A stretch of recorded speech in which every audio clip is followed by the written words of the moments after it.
This is Over the Guardrail. I'm DC, and today we're talking with WWE Hall of Famer Tito Santana. Welcome, Tito. Thank you for having me, David. I've been looking forward to this for quite a while.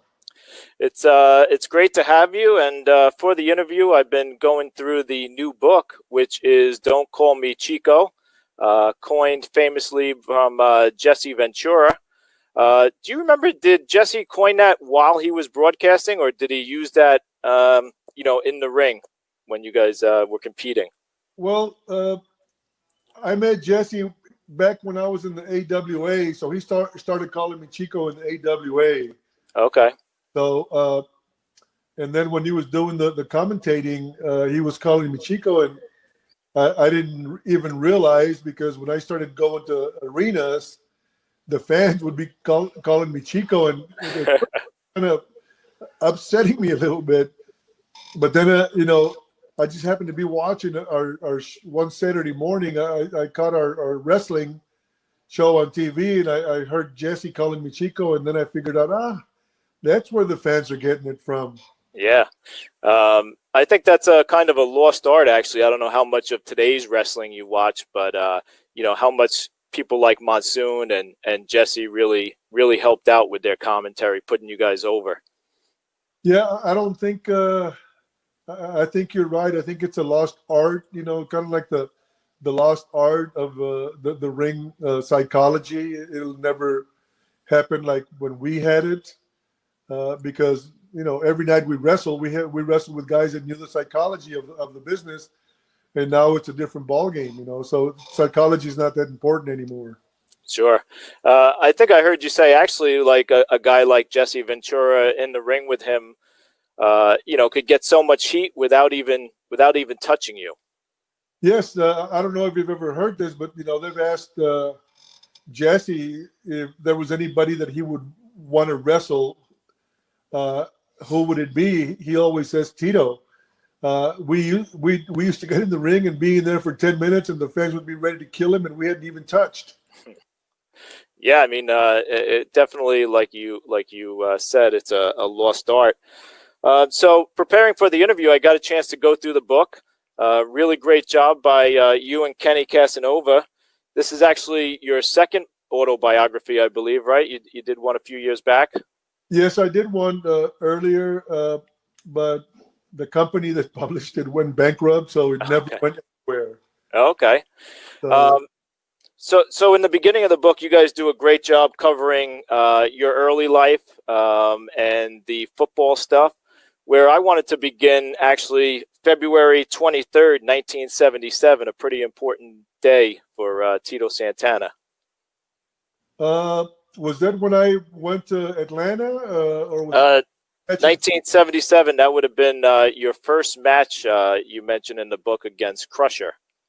Oh, that's the one in Florida. Yes. Yep. Yeah, I started training in the ring with Hiro Matsuda in Tampa, Florida.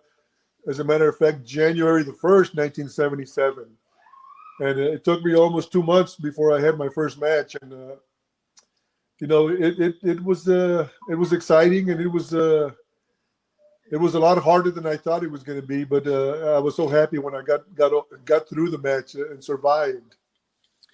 Yeah, that was one of the interesting things to me. You described that match or afterwards being battered after that match with Crusher. Well, I think that just being tense, wanted to do good. I mean, I was a professional football player. I was a professional athlete. I was always in shape, and I always stayed in condition, physical condition. But just the intensity of a match, the nerves, and it was halfway through the match, I didn't think I was going to make it, but I made it. When you're an athlete, you put it together, you pull it together, and you survive. Now, how much of that match do you remember was gone over in the locker room beforehand? Did you even speak about it, or pretty much just do it all in the ring? Pretty not. We probably didn't go over very much. I don't think that we did anything. You know, not too many things that we did. You know, basic fundamental wrestling things. Back then, Crusher was older than I was, so he wanted, the heel let the match. The last thing he wanted to do was discuss a match with a rookie. So, those guys would. The only thing they would go over was the finish, and if I'm not mistaken, I think we even had a draw. I think you were right in that match, actually, which I thought was kind of uncommon for that to happen, right? With a rookie guy in there kind of in his first match. Yeah, I was. So was I. I was surprised that I was able to get a 20-minute. We used to call them Broadway when you had a draw. Yeah. Not long after that in the book, you mentioned some matches with Paul Orndorff, and you described those early matches as being brutal. Well, Mr. Wonderful and we played football together. He played for Tampa University. He was a running back. They used to call him the Brandon Bull. And if you remember, Paul Orndorff to me, he had the best body in professional wrestling at the time. And the guy, physical condition, his training habits were second to none. So him and I really gelled together because we were two pit bulls in the ring, and we'd go out there and we'd let it all hang out.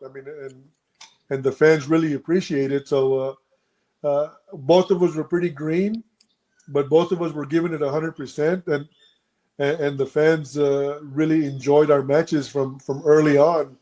They got so much better later on when I wrestled him later on in the WWF. We were both polished, and we would just used to tear the houses down. So early on in your career, actually, it wasn't too long, though. You're only 2 years in, and you head to Japan for the first time. What was it like going over there so early in your career? Well, the first time that I went to Japan, I went with Baba, and I didn't really know anything about Japan. Those Japanese wrestlers, they were tough. They'd go, it was almost a shoot with those guys. If you didn't defend yourself, they'd eat you up, and they would lay it in. The people in Japan actually believed it. And of course, back then in '79, the Americans were the heels and the Japanese were the baby faces. Sure. And, the response that the fans, you didn't get the outrageous cheers and jeers like we did here in the WWE. You had to do something really spectacular to get any response from the fans. It turned out to be a great experience for me. I made pretty good money, more money than I had been making here in the States. But I really didn't like going to Japan because it was so far away from home, and I had a sister that lost a baby, and it was so expensive to call. I would only call once a week, and I made a phone call. I was over there for 6 weeks. I think in the middle of my tour, I called to find out that my sister had lost a baby, and they had already buried the I hadn't talked to them for a week, and it left a sour note, a sour taste in my mouth. And I think I only went to Japan on 2 other occasions in my entire career. That being said, did that have anything to play into your decision? When you came back, I think you went back to Texas, right? And you were working with Blackjack and Murdoch, right? Yes, when I came back, Blackjack and Murdoch were both in Charlotte, North Carolina, and they bought the territory from the Funks. The Funks that owned Amarillo territory for forever, and they had made me a promise. It was still early in my career, but they made me a promise, and they told me, "We're going to make you an international star." And I played football at West Texas State, which was right there, right outside of Amarillo. And I remember my very first TV taping. Dick Murdoch was also the part owner, him and Blackjack Mulligan. And Blackjack Mulligan happened not to be there. He was still fulfilling some commitments that he had in other territories before he came full time to Amarillo. And my first TV taping, I wrestled against Stan Lane. Sure. And Stan Lane and I were both, pretty young in the business, and we went a draw on TV. And I was still pretty green, but I was not that green to realize if you're going to draw and they're going to give you a big push, it's not the way it's done. Right. So all of a sudden I figured out, Dick Murdoch was a baby face. I was a baby face. I just figured out that he just was going to make sure that I didn't get over. And the bookers they decided who got over. If they wanted to get you over, they'd push you and they give you wins on TV and they talk about you. And that didn't happen to me. So, at a very early start in Amarillo, I started realizing, well, another screw job. Around this time, I think you started to, get to know some other guys in the business, though. Is this when you met Terry Funk when you were in Texas, or? Well, I met Terry Funk when I was playing football at West Texas State. Oh, okay. Because he also played football at West Texas State, and he would come around the business. And me and, he knew Ted DiBiase because he knew Ted DiBiase's father, the $1 Million Man. Me and him and Tully Blanchard were on the same team. What position, incidentally, did you play in football? I was a tight end. Okay. So as you're going around Texas, you kind of figure out, I think, pretty soon that it's not going to work out there. And that's when you meet Andre the Giant, and he kind of helps you out, right? Yeah, well, I had become friends with Andre the Giant when my first territory when I left Florida. I went to Atlanta, Georgia. And when I started in Atlanta, Georgia, Andre the Giant came in to the territory. And my wife is she wants to get in on it too. Back there. We're babysitting for the first time, so oh, cool. We have my son's baby. So Andre the Giant, Ole Anderson tells me, Tito, you're going to pick up Andre the Giant at the airport. Well, lo and behold, not only did I pick up Andre the Giant, I picked up David Von Erich. Oh, wow. At the Atlanta airport. I had a little two-door Granada. And Andre the Giant, of course, sat in the front, and he tried to fit in, and he broke. I had a bucket seats in my Granada, and he broke my seat. So we I'm not going to say anything to Andre. So he drove, he couldn't lean too much, but David Von Erich was 6'6", 6'7", so the car was pretty full just with the three of us. So whenever I ended up buying a bigger car, and whenever Andre was around, he knew that he was going to travel with me. So that was the beginning. So then now moving forward, he comes into Amarillo territory, and whenever Andre would come in, he would do battle royals, and he would stay in the territory for at least 2 weeks. And we were friends. We'd hang out, and I told him, I said, Andre, they brought me here, and they told me they were going to give me a big push. They were going to make me an international star. And, they've been treating me like crap. They lied. They haven't done anything with me. And Andre didn't say anything.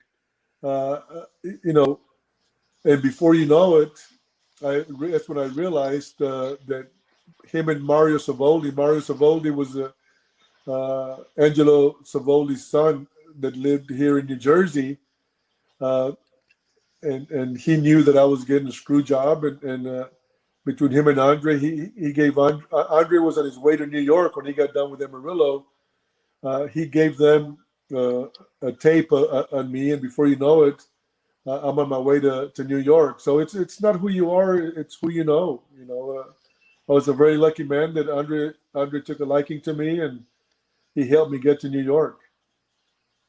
So, you go to New York and you actually find quite a bit of success, right?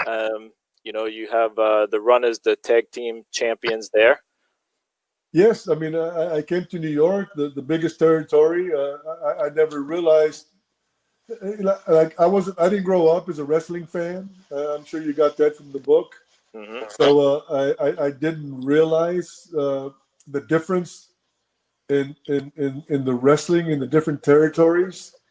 And when I got to New York and I started going to places like Madison Square Garden and Baltimore and Nassau Coliseum and Washington D.C., uh, I started realizing, there was the population here was so enormous that first time I was ever wrestling in front of 24,000 people. Yeah. It was unbelievable. It was an unbelievable experience, and it was a different territory because it revolved around big men. Bruno Sammartino was the world champion, and he was a very powerful guy, and they were used to seeing big men competition. And here's Tito Santana, and all of a sudden here, I became a high flyer, and I think I was one of the. I keep hearing that I was the first one that introduced flying head scissors and drop kicks, and I was doing the aerial maneuvers, and I think is what helped me get over in the territory. So, previously you really weren't making, I don't think, much money in the business yet. When you got to New York, was there any kind of contracts, or you were being paid per night, Uh, depending on the house? uh, uh, I wrestled my whole career without contracts. Uh, we got paid strictly on the money that we drew. If we didn't draw, we didn't make too much. I mean, I wrestled sometimes. When I first started out, I lost money to make the trip, but just the experience to get in the ring was the education of getting the experience was what kept you going. So, you have the run with Putski, and you guys have the titles for a little while. But when you drop them, I believe the book mentioned Vince came to you, Vince Senior, and had a conversation with you after that match. Yes, uh, we dropped the belts to the Samoans, and Vince comes up to me and he says, "Tito, uh, you got a lot of talent. You are welcome to stay here. You're going to drop the belts. You are welcome to stay here, but I'm going to have to start beating you." He says, "I would prefer if you would go get some more experience and go get yourself polished. And when you come back, we'll use you a lot better." And I said, "Vince, you tell me what you want me to do. I'll do whatever you want me to do." And he says, "Let's send you somewhere else." So he booked me in Japan. And then I went to Japan for 5 weeks with Inoki this time, a different company. And then he says, that's when I realized how the business works. He says, "Where would you like to go?" And I said, I had heard that Minneapolis, Minnesota, the AWA was a great territory run by Vern Gagne. And I said, "Well, my first choice is it's Minneapolis." And I said, "My second choice would be Texas, because Tully Blanchard and Joe Blanchard helped me get started." So I figured, well, I'm experienced enough now. Now I think I can go to Texas and help them draw some money. So I said, Texas would be my second choice. Well, when I came back uh, from Japan, he says, "You're going to uh, Minneapolis. This is your starting date." And I realized, how the business worked. It's just every step, every move that I made, it opened up your eyes on how the business worked. And pretty ironic, I guess, that you have Vince Senior booking you in AWA, and not too long after that, Vince Jr. will kind of take all that talent back after it getting polished, I guess, in the AWA, right? Yeah, well, I had come back. I was in the AWA for 2 years. I was gone for a while. I was there for 2 years. Then I went, they gave me my notice. Because back then you used to stay a year, 2 years was a long time. They gave me my notice, and I called Vince and I said, I got my notice. He said, where would you like to go? And I mentioned Atlanta and Texas. I said, I'd like to go to Texas. I'd like to help. By this time, I felt like I was really polished. And Tully Blanchard was the booker there, and Tully was a quarterback when I was playing at West Texas State. So I talked to Tully, and I said, Tully, I'd like to get a guarantee. And he says, nobody gets guarantees. And I said, he says, if you get over, you'll make that kind of money. Well, by that time, I knew he was the booker. If he wanted me to get over, I was going to get over. Sure. He was going to be like Murdoch, and if I was going to be competing against him, there's no way that I was going to get over. I said, well, if you can't give me a guarantee, I'm just going to go to Atlanta. So he says, I can't give you a guarantee. And I said, okay. So I went to Atlanta, and I got a guarantee in Atlanta. Just one more thing on the AWA. When you went there, you got a chance to work with Nick Bockwinkel, I think, right? What was that like at that point? Bockwinkel was already a legend pretty much in the industry, right?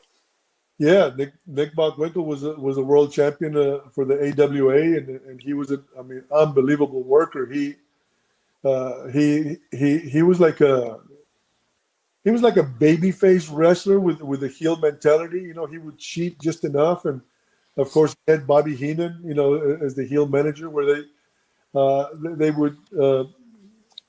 they would cheat in the match to get over just enough, but they would do all the cheating, which it's a lost art, was done where the referee couldn't see it. Like pulling the trunks or pulling the hair or poking your eyes or whatever they were doing.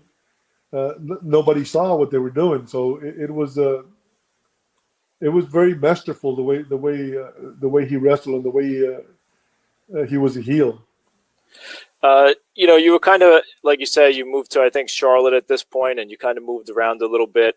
As far as Texas go, was there ever an offer to go to Fritz's territory at all? No. There again, I think the Von Erichs were the baby faces, Sure. and they weren't going to bring somebody that had potential of getting over more than they were. Because I think, with all the Hispanics, if I would have got a push, I would have got over in all those Hispanic territories. California,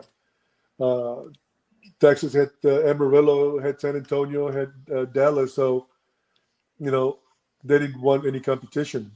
Sure. After that, you do end up coming back to the WWF at the time, and that's when you get your big push, and you go on your Intercontinental run. I think over the course of 2 or 3 years, you held that belt for 14 or 15 months, working with absolute legends such as Valentine and Morocco and Savage. What can you tell us about those guys that maybe we haven't heard in the past? Oh God. Well, I don't know if you remember when I came back. Superfly Jimmy Snuka, of course, was over like $1 million, but he didn't take the belt away from Don Morocco, and they ended up putting it on me. I ended up beating Don Morocco, and I mean to wrestle Don Morocco in the ring. I mean, he was a master. That's why I learned so quickly. I wrestled against guys that were so talented, and there were great teachers in the ring. They would guide me step by step back then, and all of a sudden, I started picking it up. Mr. Fuji was a big influence in teaching me how. Mr. Fuji would say to me, Tito-san, it's all about timing. And I said, timing? And all I can tell you about timing is, ask me what time it is. I look at my watch. He says, no, there's a time and place for everything. He says, you can throw 50 drop kicks that don't mean anything, but if you throw one drop kick on the right time, the people go crazy. So, I wrestled with Mr. Fuji, a bunches of times, pretty much every night for a long time. And by the time I got done with him, my ability just kept getting better and better and better. And then I was wrestling Mr. Wonderful Paul Orndorff in Erie, Pennsylvania. I was the Intercontinental Champion already, and he's the one that messed up my leg. He tore up my cartilage in the ring, and we were taping in Brentford, Ontario the next time, and Andre the Giant, as a matter of fact, helped me get to my room. They got me some crutches. I flew to Ontario in the morning, to Brentford, Ontario, and Vince was having a meeting, and I walked into the meeting in crutches, and I said, Vince, my knee's gone. I'm going to, probably have to have surgery. So I said, but I think I can go. I can do something tonight. That's when we did the angle with me and Valentine where, I knew how to rep because playing football, I repped my knee pretty good. I put a knee pad so they couldn't see that he was hurt. I was able to try to eliminate a lot of limping going into the ring. And as soon as I went through the ropes, Greg attacked me and, started working on my knee. And, that's how, we did that angle. So by the time you come back, I think it's just about the time for the first WrestleMania. And you tell the story, you were a little disappointed, the placement on the card. You actually, were the first match, WrestleMania 1. Do you think that placement and you not wrestling Valentine in the first WrestleMania had anything to do with Vince trying to protect the main event and not wanting you guys to take away from that? No, I think that the reason that he did that was because me and Valentine were selling out big arenas without Hulk Hogan being on the card. So we were still doing a lot of different towns, so we're, the same system was still, in order where we'd go to the same town every month, all the big towns. And he wanted to, if they would have put my match, and I would have had a match against Greg, they would have killed one entire round throughout the country, LA, Chicago, Minnesota, Texas, that would hit, day in and day out. And then once you got with a whole round, you do the same finish everywhere. And then, right. Then we'd have return match. So he would have killed the whole return bout. Because I ended up wrestling Valentine for almost an hour and a year and a half. I'm sorry. Mm-hmm. And our matches were so solid and so good, and the people bought what we did because we used to beat the crap out of each other in the ring. That the people wanted more and more and more, and we had the longest feud in the history of the WWF. I've heard during that feud that, obviously you did win the belt back eventually from him, but while you were chasing him around the country, he didn't like to put you over at all. Who made those decisions back then, though? Was that solely coming from him, or is that getting cleared from somebody that he is able to do that? No, I don't think that's an accurate statement because we both knew that I was going to get the title back. So he never had to put me over. He never put me over. I might get my arm raised by a count out, for example, but belts didn't change. Yeah. I could win by disqualification, but belts would not get changed by disqualification. I mean, we had hour time limit matches in Madison Square Garden. We had the first time we had a curfew. They stopped the match because it went past 11 o'clock. Then we came back on a no curfew match. And then we came back in a lumberjack match. And then we came back on a tape fish match. And we just, I forgot how many different angle matches we ended up having. But, you know, we both worked and we left the people, you know, wanting more. Baby faces had to sell in a lot of cases. You know, Tito Santana wasn't making a comeback. You know, Greg would be cheating and leaving me laying in the ring and giving me a reason to, you know, to be asking for another match. So after the program with Valentine, you have Randy Savage is red hot, and they decide to put the Intercontinental belt on him. Really, the question I have is, after you lost to Savage, did you feel like, you know, it would come back around to you again, though, at that point, that you'd get another run with it? I really hadn't even thought about it. To be honest with you, I knew that I was over, and I knew that I was going to be around for a while. I didn't anticipate the way things end up going for me. I was hoping that I'd get another run. I almost had another run. I don't know if you remember the tournament that we had in Philadelphia, and I was wrestling Mr. Perfect, right? Mr. Perfect. I was supposed to get the title in the tournament.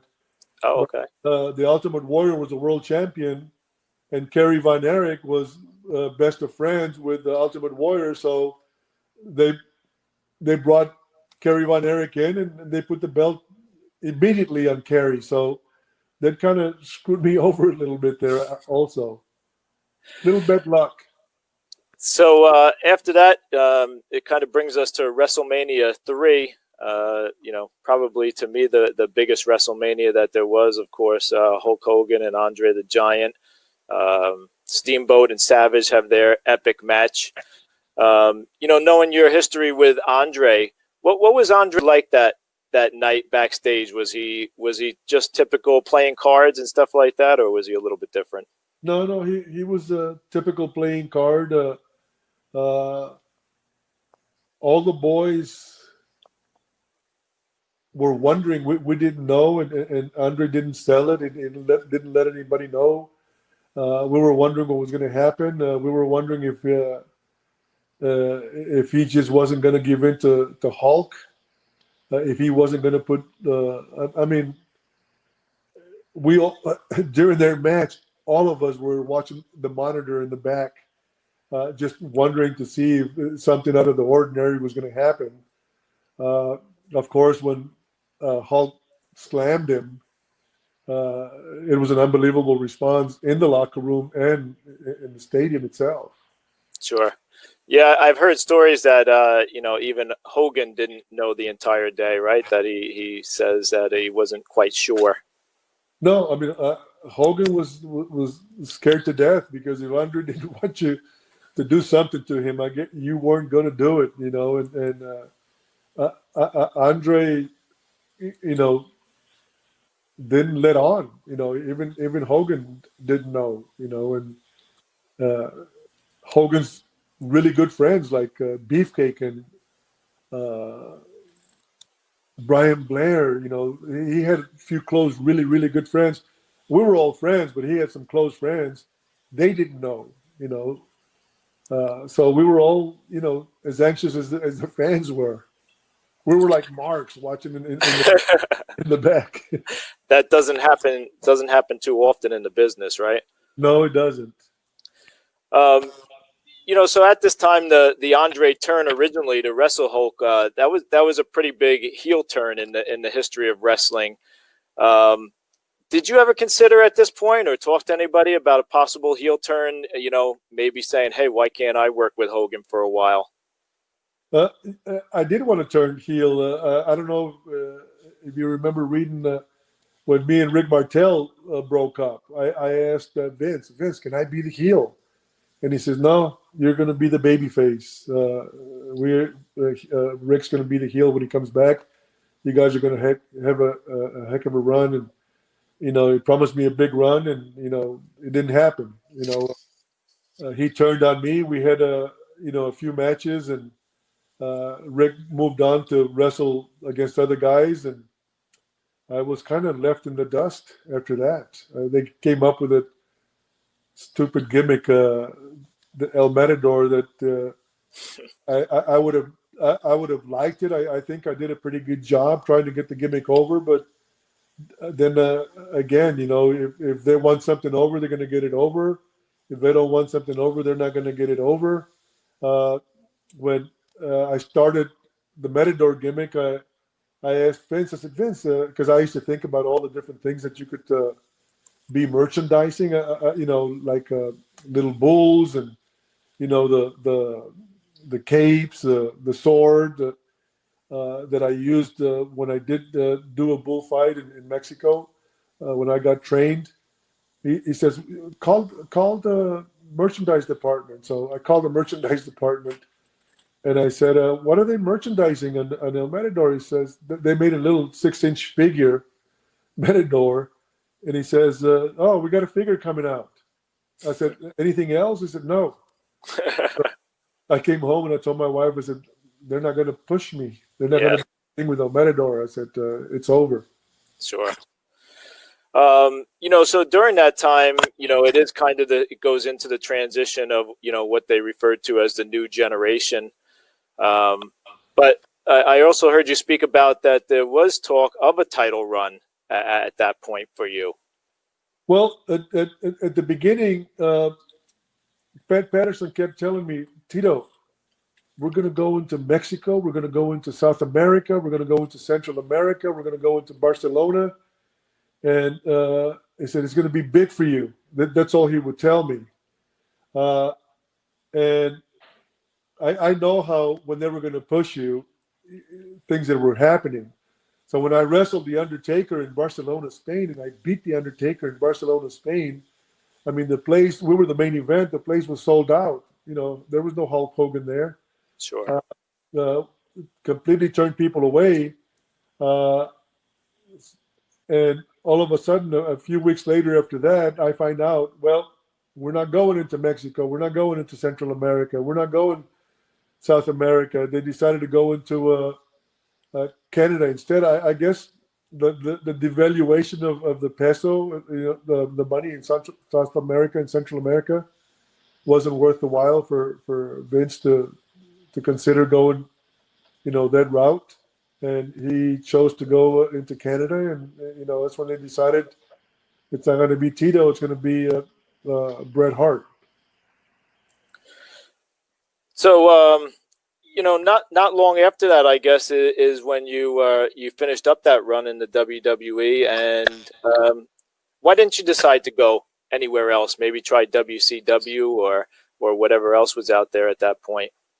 Well, I had been on the road for 17 years, and I mean, we used to wrestle 350 days a year, and I was just tired of being on the road. I just decided this is it. I'm not going to be on the road. I mean, we used to, me and Rick used to laugh. We were like robots. We were programmed. We get up at 5 a.m. to go catch an early flight, go to the next town, and I had a family, and I just wanted to be home with my family. Enough was enough. One last story that I wanted to touch on in the book that I thought was interesting. Obviously, there's always a lot of talk of Bret Hart and Shawn Michaels, the Montreal Screwjob. But you tell an interesting story involving Ernie Ladd. Back when he was in Florida, and they had plans of him dropping the belt to, I think, Rocky Johnson. Yes, and the way it turned out, those old timers were smart, man. They would figure things out, and they if they didn't want to do it, they didn't do it. So Ernie Ladd, just didn't do it. Yeah, so something that had been going on long before Vince McMahon tried to screw somebody out of a title. That was going on long before that. Yes, yes. Oh, yeah. I mean, the old timers, they were smart. If they didn't want to do something, they would figure out a fall. They would fall and sell something, and you know, take some time off, and they wouldn't have a match. And you know, they would. You know, guys were used to getting screwed, so you know they would fight back. So right after, it wasn't long after you left WWE that you went back to or started teaching, I should say, I guess. Yes, my wife is the one that said, you know, like I didn't know what I was going to do for the rest of my life, but I also didn't know that the independent market was so big that you know I could work on the weekends and make as much money as I was making working full time for the WWF at the end. Oh, wow. There was some really good money being made, you know, independent shows. So I started doing independent shows and being home all week and working Friday, Saturday, and Sundays. And most of the time, you know, I was driving to the places. So I was living a normal life. I was home all the time, and it was great. So no problem, as you say, normal life. There wasn't a transition period for you. It was tough after being on the road that long to transition to normal life, I guess we'll call it. No, it wasn't. I didn't have any problem, you know, not being on the road. You know, 350 days a year. It was exhausting being on the road. So, you know, obviously the independent shows haven't been performing with the COVID stuff going on, but if and when that blows over, do we see Tito Santana in the ring one more time at least? Yeah, no, God willing, I will. I still enjoy. I can still move around, you know, pretty good for as old as I am. I enjoy. I'm not going to do. My body can't take the punishment that it took when I was young, and I'm not. I know what my body can do, but the fans are just happy to see me step into the ring without tripping over and making a fool out of myself. And I do a few moves, and it doesn't take much to satisfy the fans for them to start hollering, "You still got it," and I say to myself, "You're not going to see much more." You know, but I still enjoy it. You know, I enjoy the fans, you know, supporting me and showing me the love, I guess. Well, hopefully we'll get back to that point once again, where not only can you go back to wrestling, but you know, teachers can go back to teaching, and our students can go back to learning. But in the meantime, we have virtual signings. We have your book out, so you know, I really enjoyed reading that. And why don't you tell everybody where they can find Tito Santana nowadays and get your stuff? Well, if you want to order my book, all you have to do is go to PayPal. Tito, go to I think it's PayPal Solis Merced at yahoo.com. And you can find my book there. I've posted several links on Facebook where you can find that. You can also go to Facebook and TitoSantana.com. But it's done pretty well, and I've had a lot of good feedbacks of people that have enjoyed the stories from the beginning of my migrant work in the fields when I was very young to how I happen to get lucky in life, and people have helped me throughout my life, one step after another, and got into sports. And you know, uh, education was very important to me, and uh, I always stress this to the students, especially in my classroom. We go back September 1st. Students go back September the 8th, but I always talk to them about, you know, the importance of education. It's so sad to see some of my friends that didn't plan ahead and didn't have a college education and are just having a real hard time making ends meet now. Well, Tito, it's been an honor having you on. I loved watching your career, as so many others have, and you know, we'll anxiously await to see you once again out there on the circuit. Well, thank you so much, and I really enjoyed this. And again, I want to say hi to all the fans and thank you. Oh, I have been doing a lot of cameos. So if you want a shout out from Tito Santana, go to cameo.com, Tito Santana. And I mean, I've been doing all kinds of different cameos. I think I just posted on Facebook where I did one for a special needs kid. Wasn't a kid. He was, I think, he was 54 years old. But you know, being a teacher and I see kids with special needs, you know, these kids and these people with special needs, they love professional wrestling and they love their wrestlers. And to bring a smile to somebody, it's just what it's all about.